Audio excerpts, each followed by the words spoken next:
আসসালামু আলাইকুম বড় ভাই, কি অবস্থা? ভালো আছেন? ওয়ালাইকুম আসসালাম। আলহামদুলিল্লাহ, তো তোমাদের দোয়ায় খুব ভালো আছি। তো এখন কি অবস্থা, কেমন কি চলতেছে? আপনি সৌদি আরব কত মাস আসছেন, কত বছর?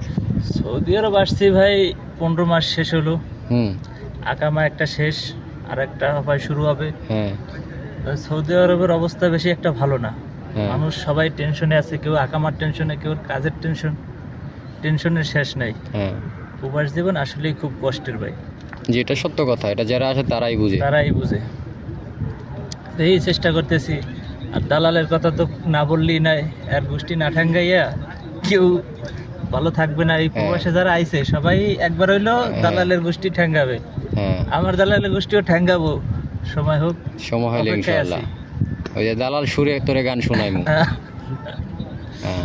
আচ্ছা, তাহলে এখন আকামা কি দালাল করে দিবেন, আপনি নিজেই করবেন? দালালের চিন্তা এখন বাদ দিছি, নিজের চিন্তা নিজেই করতেছি। তো ইনকাম আদি কি এই 15 মাসে করছেন মোটামুটি একটা? 15 মাসে যা করছি তার থেকে বেশি বাড়ি থেকে আইনা এখন আকামার পিছিয়ে ডালতেছি। তো এটা খুবই দুঃখজনক, বাইরে থেকে যেন আইনা করতেছেন। এই যে দেশের থেকে অনেকে মানুষ বলতেছে, আপনার বন্ধু বান্ধব ভাই ব্রাদার বলতেছে না যে তুই তো ভালোই আছিস, লাইফ সেটেল হয়ে গেছে গা। বলছে যে কাইসা কাজ দেবে, কাজ ওর বাপের রেডি করা। হ্যাঁ, কিন্তু আমি তো 6 মাস বসাইছিলাম। 6 মাস বসা ছিলেন? 6 মাস তো তারপরে বাইরে আরো থেকে 2 আইনা মাস খাইছেন। তার অন্য জায়গায় কাজে গেছি, 4 মাস যাই কাজ করে স্যালারি পাই নাই। আহা, দুঃখজনক অবস্থা। তারপরে যাই হোক 2-1 মাস করলাম এক জায়গা, ওরা কিছু পাইলাম, আর কিছু বাড়ি থেকে আইনা এখন আকামা করতেছি। দেখি একটা বছর নষ্ট হ্যাঁ। হয়েছে, আগামী বছর কিছু করা যায়। আপনার আগামা খরচ এখন বর্তমানে কত লাগবে এই বছর যদি করতে যান?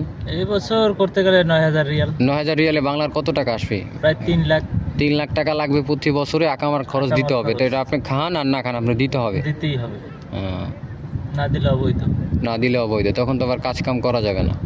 তো এই সৌদি আরব আপনি যে বছরকে বছর কি ইনকাম করতেছেন, তা তো আকামার পিছনে ইনভেস্ট করতেছেন, তাহলে আপনার কিচ্ছু ব্যর্থ করার কি নাই, জীবনের? আমরা তো এই করবেন কি? মাদ্রাসায় বন্দি, আমরা এই গোলক দাদায় বন্দি।